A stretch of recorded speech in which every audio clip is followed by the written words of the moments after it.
আমাদের একটা পরিসংখ্যান বলছে, একটু মনোযোগ দেন। আমাদের একটা পরিসংখ্যান বলছে আমাদের সমাজে দরিদ্র মানুষের সংখ্যা কতজন ছিল আপনাদের কি জানেন? কত পার্সেন্ট ছিল জানা আছে? কমপক্ষে 40%। কত পার্সেন্ট? 40% বোঝেন? প্রতি 100 জনে 40 জন, তার মানে প্রতি 50 জনে, প্রতি 50 জনে, প্রতি 25 জনে বলেন 10 জন। কি তোমরা স্কুল কলেজে পড়ো নাই? প্রতি 25 জনে কয়জন? 10 জন। আচ্ছা, আরো কমালে 12, 12.5 জনে 5 জন। ঠিক আছে? আচ্ছা, এখন কত সাল চলছে? 23। মাঝখানে করোনা চলে গেছে আর অনেক ঝামেলা চলে গেছে। তারপরে আলহামদুলিল্লাহ 2023 সালে আজকে রিপোর্ট দেখেছি যে দারিদ্র্যের হার হচ্ছে মোটামুটি ভাবে 20-21%, 20 থেকে 21%। তার মানে কমেছে না? আচ্ছা, অবস্থা তাহলে ভালো না খারাপ? আগের চেয়ে ভালো না খারাপ? আচ্ছা, ভালো। এখন 20% মানে কি? 20% মানে প্রতি 5 জনে একজন, প্রতি 5 জনে একজন, প্রতি 5 জনে মানে আমাদের প্রতি 5 জন মানুষের মধ্যে একজন মানুষ আমাদের মতো সচ্ছল না। 4 জন যেমন সচ্ছল, 5 নম্বর ব্যক্তি ততটা সচ্ছল না যেমনটা 4 নম্বর ব্যক্তি সচ্ছল। এখন কিভাবে ইসলাম এই অর্থনৈতিক সিস্টেমটাকে সাম্যের দিকে নিয়ে আসে? ওই যে বললাম রাজুলুন তাসাদ্দাকা বিসাদাকাতিন, এমন ব্যক্তি যে দান করে বাম হাত জানে না ডান হাত কি দান করেছে। আমি এটা বোঝানোর জন্য আপনাকে একটা মাসের কথা বলবো। রমজান মাস, নাম তো শুনেছি। আচ্ছা, রমজান মাসে কিন্তু আমরা মোটামুটি 100% ইসলাম ফলো করার চেষ্টা করি। অন্য কোনো মাসে করি না করি, এই মাসে করি। আর আল্লাহ পাক চাচ্ছেন আমরা যেন রমজানের শিক্ষাটাকে সারা বছর ধরে রাখি, এটা আল্লাহ চাচ্ছেন। কিন্তু আমরা কি করি? রমজানের শিক্ষাটাকে রমজানে রাখি, শাওয়ালের চাঁদ উঠলে আমরা এই শিক্ষাটা অনেকেই ভুলে যাই। ইল্লা কলিলাম মিন্না, আমাদের মধ্যে অল্প কিছু মানুষ বাদ দিয়ে। রমজান মাসে কিন্তু এই হারটাই হারই থাকে। এবারে ভালো একটু মনোযোগ দেন, পরে বুঝতে পারবেন না। রমজান মাসের দিকে ফোকাস করেন। এই মাসেও তো পরিসংখ্যান এমনই থাকে নাকি চেঞ্জ হয়ে যায়? এমনই থাকে।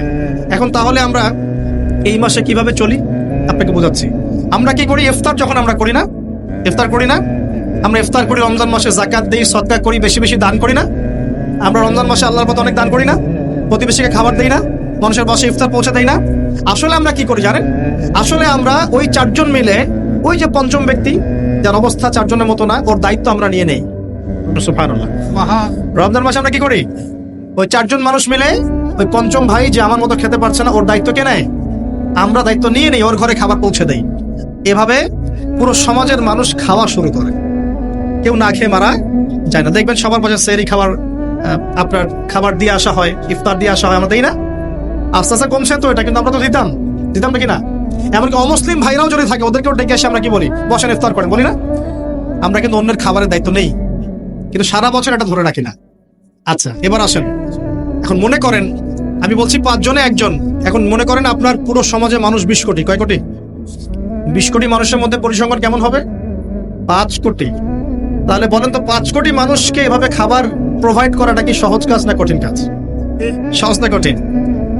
কঠিন কাজ। কিন্তু তাহলে এই যে 15 কোটি মানুষ আমরা যারা খাচ্ছি, তাদের তো খাবার আছে না বাজারে? আচ্ছা, এখন যখন রমজান মাসে বা অন্য কোনো সময় আমরা এই 5 কোটি মানুষকেও খাওয়ানোর চেষ্টা করব, তখন খাবার বেশি লাগবে না? লাগবে কি না? আচ্ছা, খাবার বেশি লাগবে। যখন খাবার বেশি লাগবে আর আমদানি যদি বন্ধ হয়ে যায় অথবা উৎপাদন যদি কম হয়, তাহলে এই খাবারের উপর চাপ বাড়বে কিনা? বাড়বে কিনা? আমি সহজ করে বোঝানোর চেষ্টা করছি, বুঝতে কি পারছেন? এই লিমিটেড খাবারের উপর চাপ বাড়বে কিনা? বাড়বে। তাহলে চাপ বাড়লে দাম বাড়বে কিনা? সলিউশন হচ্ছে এখন তাহলে আমাকে ওই পরিমাণ খাবার আমদানি করতে হবে অথবা উৎপাদন করতে হবে। এই তো দুটো অপশন। আর কোন অপশন আছে? আকাশ থেকে মান্না সালওয়া পড়বে? ওই মান্না সালওয়া পাওয়ার মতো ইমান আছে? মান্না সালওয়া পাওয়ার মতো কি আমরা পরেজগার হয়েছি? আচ্ছা, তাহলে আমদানি আসতে হবে, আর আমার দরকার হচ্ছে উৎপাদন বাড়ানো। আমরা আজকেও আমি পড়াশোনা করেছি, দেখলাম বিগত 5 থেকে 10 বছরের মধ্যে কৃষিভিত্তিক কৃষির প্রবৃদ্ধির যে হার, এটা একটু কমেছে। কি হচ্ছে? কমেছে। বেকারত্ব একটু বেড়েছে, রিজার্ভ কমেছে, এটা তো সবাই জানেন। রিজার্ভ কমেছে না? কমেছে। এলসি বন্ধ হয়েছে, এটা জানেন? কোন কোন ক্ষেত্রে, সবার ক্ষেত্রে না, কিছু কিছু ক্ষেত্রে বন্ধ হয়েছে। এমন হয়েছে যে অনেক অনেক জাহাজ বন্দরে ঘোরাফেরা করছে, ভিড়ে আছে, কিন্তু পণ্য খালাস করা সম্ভব হচ্ছে না, বিকজ ওদেরকে দেওয়ার মতো আমাদের কাছে ডলার নাই, যার কাছে যে আমদানি করেছে। এখন তাহলে অপশন ওই খাবারগুলো নামিয়ে ফেলা, যেগুলো ঘোরাফেরা করছে এগুলো নামিয়ে ফেলা, নামিয়ে মজুত করে সবাইকে খাবারের ব্যবস্থা করা, নামাতে হলে আমার এখন টাকা লাগবে, লাগবে কি না? তাহলে ওই টাকাটা তো আমদানিকারকের কাছে নাই, তখন এই টাকাটা সে কোত্থেকে নেবে? তখন পণ্যের দামটা সে বাড়িয়ে দিবে, আপনার পকেট থেকে টাকা নিয়ে সে ওটা শোধ করবে। তাহলে দাম বাড়বে কিনা? বাড়বে। আরো আছে, যদি এখন আমি চিন্তা করি যে না আমি বহির্বিশ্বের কাছে লোন নিব, বাইরের বিশ্বের কাছে বড় বড় যারা উন্নয়নশীল কান্ট্রি বা উন্নত ওদের কাছ থেকে লোন টোন নিয়ে আমি এটা শোধ করবো, ওরা কি বিনা সুদে লোন দিবে? ওই সুদটার হার কেমন হবে? হয়তো 20%, 25%, 10%, 12% এমন তো হবে। তো 10% সুদ মানে হচ্ছে, মনে করেন $1 সমান সমান, এখন যদি কথার কথা বলছি, যদি $1 সমান সমান 100 টাকা হয়, তখন হবে 112 টাকা। তখন কি হবে? তার মানে আপনার 12% বেতন কমে যাবে। বুঝতে পারছেন না মনে হয়? যদি আপনার বেতন হয় 100 টাকা, তখন বেতন হয়ে যাবে 90 টাকা। বুঝতে পারছেন? আপনার এটা কমে আসবে। এটাকে বলে মুদ্রাস্ফীতি। ডলারের বিরুদ্ধে এগেনস্টে টাকার মান পড়ে যাওয়াটাকে কি বলে? মুদ্রাস্ফীতি। মানে আপনার টাকার মানটা কমে গেল, মানে আপনার শ্রমটা চলে গেল। 25,000 টাকা দিয়ে আপনি যা করতে পারছেন, এখন সেই টাকাটার মান 20,000 টাকা হয়ে গেলে আপনার শ্রমটা চলে গেল। এখন ওরা তো আর ফ্রি লোন ছাড়া তোরা আমাদেরকে সাপোর্টটা দিবে না। এখন লোন নিতে গেলে সমস্যা, এই লোনটাও তো শোধ করতে হবে। তাহলে সব দিক থেকেই সিচুয়েশনটা এমন হবে যে জীবনযাত্রার মান এবং নিত্য প্রয়োজনীয় দ্রব্যের মান বেড়ে যাওয়ার সম্ভাবনা আছে। এখন আমরা আমাদের মুসলিম ভাই যারা সামনে আসছে রমাদান মাসে, তাদের অর্থনৈতিক নিরাপত্তার বিষয়ে কি চিন্তা করবেন? কি করবেন? কি প্ল্যান আপ? কয়েকটা অপশন। এক নাম্বার, আমাদের অপচয় কমাতে হবে। কি কমাতে হবে? অপচয়। কোনো রকম অপচয় যাওয়া যাবে না। অপচয় কমাতে হবে। যদি আমার 5টা খেজুরে আমার সাহারি হয়ে যায়, আমার 10টা খেজুরের দরকার। ওই 5টা খেজুর আপনি প্রতিবেশীকে দিয়ে আসবেন। অপচয় কমাতে হবে, 1 নাম্বার। 2, যত হারাম রিজিকের সোর্স আছে সব হারাম রিজিকের সোর্স বন্ধ করতে হবে, না হলে ব্যবসায় চাকরিতে রিজিকে আল্লাহর বরকত উঠে যাবে। ব্যবসায় চাকরিতে রিজিকে আল্লাহর বরকত উঠে গেলে এই রিজিক দিয়ে আপনি এই সমস্যা মোকাবেলা করতে পারবেন না। সমস্ত হারাম রিজিকের পথটা বন্ধ করতে আল্লাহর ওয়াস্তে অন্তত পক্ষে এই রমজানে হোক এই সুদ ঘুষ দুর্নীতি বা এইসব করাপশনটা বন্ধ করে দেন, আদারওয়াইজ সমস্যা। আর কি? আর হচ্ছে কৃষিভিত্তিক উৎপাদন বাড়ানোর চেষ্টা করতে হবে। কি করতে হবে? আর কি? আরেকটা হচ্ছে দান সাদাকা আমরা যারা করি না বা কম করি, তাদেরকে দান সাদাকার হাত প্রশস্ত করতে হবে। আরেকটা সবচেয়ে বড় অস্ত্র, সেটা হলো যার যার জাকাত ফরজ হয়ে গেছে অবশ্যই সঠিক খাতে জাকাত প্রদান করুন, অন্যথায় অর্থনীতি ঠিকঠাক টালমাটাল হয়ে যাবে। জাকাত প্রদান করুন। আর কি? আর হচ্ছে এটা বড়, এটা করার ক্ষমতা অবশ্য আমাদের নাই, যাদের ক্ষমতা তারা বুঝবেন। সেটা যত কালো টাকা আছে সব টাকাকে সাদা করতে হবে। যত কালো টাকা আছে আর যত টাকা বের হয়ে গেছে পাচার, সবগুলোকে ফেরত নিয়ে আসে ইকোনমির মধ্যে ঢুকিয়ে দিতে হবে, তাহলে ব্যালেন্স হবে ইনশাআল্লাহ। আর এই বাইরে যাওয়া টাকার পরিমাণ কিন্তু 2-4 টাকা নয়, এটা বিলিয়ন টাকা। বিলিয়ন কি বোঝেন? 100 কোটিতে 1 বিলিয়ন। বিলিয়ন টাকা না, ডলার। সেগুলোকে যখন নিয়ে আসা হবে, যদি নিয়ে আসা পসিবল হয়, তাহলে সাস্টেইনেবল ইকোনমিক সিস্টেম দাঁড়াবে, তাছাড়া দাঁড়াবে না। আর এই অবস্থা 1 বছরে ঠিক হবে না, 2 বছরও ঠিক হবে না, 3 বছরও ঠিক হবে না। কিন্তু যদি এই ইসলামিক পদ্ধতিগুলো অ্যাপ্লাই করা যায়, ইনশাআল্লাহ একদিন না একদিন এই অবস্থা আমাদের সমাজ কাটিয়ে উঠবে ইনশাআল্লাহ। আমি একটা কান্ট্রির এক্সাম্পল দিয়ে শেষ করছি। আজকে থেকে 40 বছর আগে বর্তমান বিশ্বের অন্যতম সুপার পাওয়ার, তার নাম চায়না। কি নাম? চায়না। এই চায়নাতে দরিদ্র মানুষের সংখ্যা ছিল প্রতি 100 জনে 60 থেকে 65 জন। চিন্তা করতে পারেন? 60 থেকে 65% মানুষ তারা 3 বেলা খাবার পেত না। এখন 40 বছর পর সেই চায়নাতে, আমি কিন্তু ওর রিপ্রেজেন্টেটিভ না, আমি তার ভালো অংশটুকু বলছি। আমি বলছি না ও সবকিছুই ভালো, সবকিছু ভালো না, আমি একটা পয়েন্ট বলছি। আর 40 বছর পরে ওর যে রাষ্ট্রীয় ব্যবস্থা বা যে ইকোনমিক সিস্টেম, এর আওতায় দারিদ্র সীমা নামতে এখন মনে হয় 2 থেকে 1% মানুষও ওদের দারিদ্র সীমার নিচে নাই।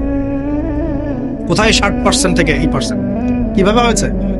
ওরা সমস্ত জনগণের মধ্যে প্রায় 80 কোটি মানুষ, কত কোটি? 80 কোটি মানুষকে তারা প্রশিক্ষণ দিয়ে জনশক্তিতে রূপান্তর করেছে। কর্মক্ষেত্র বেড়েছে, কৃষিভিত্তিক অর্থনীতি বেড়েছে, ওদের পরিশ্রম বেড়েছে, প্রযুক্তিগত উন্নয়ন বেড়েছে। দুর্নীতির একদম নিচে নামিয়ে দিয়েছে। দুর্নীতি বলতে কিছু নাই, দুর্নীতির সাথে ওরা নাই। ওরা কি মুসলিম নাকি? তারপরেও নাই। দেশপ্রেম আছে ওদের মধ্যে, প্রচন্ড দেশপ্রেম আছে, সবাই অ্যাক্টিভ, পরিশ্রমী, ঠিক আছে?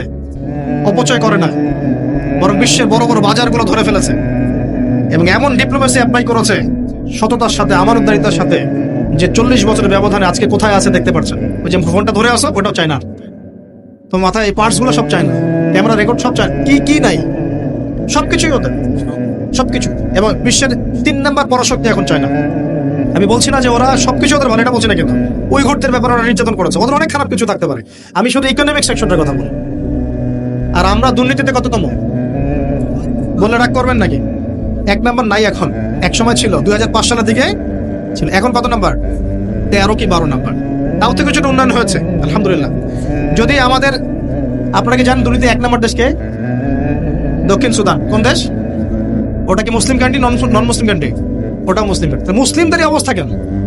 আর আপনি কি জানেন সবচেয়ে কম দুর্নীতিগ্রস্ত দেশ কোনটা? হ্যাঁ রাইট, কে বলছে? Right, Denmark. কোন দেশ? ডেনমার্কের সাথে একটা দেশ আছে, তার নাম নিউজিল্যান্ড। নাম শুনেছেন? কয়েকদিন আগে ওদের প্রধানমন্ত্রী বলেছে যে আমি রিজাইন দিলাম, আমি নাই। তো আমরা মুসলিমরা নৈতিকভাবে, আমানতের দিক থেকে, কর্মক্ষমতার দিক থেকে, ইমান অন্যান্য দিক থেকে আমরা পিছিয়ে পড়ার কারণে আস্তে আস্তে আস্তে আস্তে বিগত 100 বছরে এই অবস্থা হয়েছে আমাদের। এখন কি আমরা এই অবস্থায় চলতে থাকবো, নাকি আমরা আমাদের উন্নয়নের চিন্তা করব, চেষ্টা করব? প্রথম কাজ, 10টা কাজ বলি। প্রথম কাজ হচ্ছে পড়াশোনা। কি করা? পড়াশোনা। 2 নম্বর কাজ জ্ঞান অনুযায়ী আমল করা। সবচেয়ে বড় কথা আধ্যাত্মিকতা অর্জন করা, সৎ থাকা। কি থাকা? সৎ থাকা। সত্যিকারের দেশপ্রেমিক হন। দেখানো তথাকথিত দেশপ্রেমিক হয়ে কোনো লাভ নাই। সত্যিকারের ভেতর থেকে দেশপ্রেমিক হন। মানুষকে নিয়ে ভাবেন, মানুষের উন্নয়নকে নিয়ে ভাবেন, মানুষের জীবনযাত্রার মান নিয়ে ভাবেন। নিজের আখের গোছানো নিয়ে এত ব্যস্ত হয়ে থাকা যাবে না। কারণ সামনে যে সংকটময় বিশ্বটা আমরা ফেস করব, এই বিশ্বে অবস্থা খারাপ আছে, অবস্থা খুবই খারাপ হতে পারে। আল্লাহ পাক হেফাজত করুন বলি আমিন। ব্যক্তিকেন্দ্রিক চিন্তা করলে হবে না, সবাইকে নিয়ে ভাবতে হবে। পরিবার আদর্শ ঠিক করেন, হালাল খান, সৎ কাজে আদেশ করেন, অসৎ কাজ নিষেধ করেন। পাশাপাশি বলবো যে অপচয় কমিয়ে দেন, প্রতিবেশীর খাবারের দিকে খোঁজ করেন, এতিমের ভরণ পোষণের দায়িত্ব নেন। সমাজে বহু অসহায় মানুষ পড়ে আছে, ওদের দিকে খোঁজ নেন, খবর নেন, কি করা যায়। উম্মার মাঝে বড় বড় ইস্যুগুলো নিয়ে কথা বলেন, ছোটখাটো বিষয়গুলো এখানে পড়ে থাকবেন না। ছোটখাটো বিষয় নিয়ে পড়ে থাকবেন না। বিশ্ব অনেক দূর এগিয়ে গেছে। আমরা যদি এখন এখানে পিছিয়ে পড়ে থাকি, আমাদের ধ্বংস কেউ ঠেকাতে পারবে না, কেউ না। আল্লাহ রাব্বুল আলামিন আমাদের সবাইকে এই হাদিসটা বোঝার তৌফিক দান করুন, প্রকৃতপক্ষে ঈমানদার হওয়ার তৌফিক দান। আমরা দোয়া করি বেশি বেশি নেক আমল করার তৌফিক দান। আমাদের সবাইকে সৎ হওয়ার তৌফিক দান করুন। আমাদের সবাইকে আল্লাহ পাক হালাল খাওয়ার তৌফিক দান করুন এবং উম্মার মধ্যে ঐক্য সৃষ্টি করার তৌফিক দান করুন। আপোষে ভেদাভেদ, মারামারি, কাটাকাটি বন্ধ করেন। আল্লাহ পাক সবাইকে সৎ কাজে আদেশ করার তৌফিক দান করুন, অসৎ কাজে নিষেধ করার তৌফিক দান করুন। এবং যারা মাজলুমের উপর জুলুম করে, আল্লাহ পাক জালেমদেরকে ধ্বংস করে দেন বলি।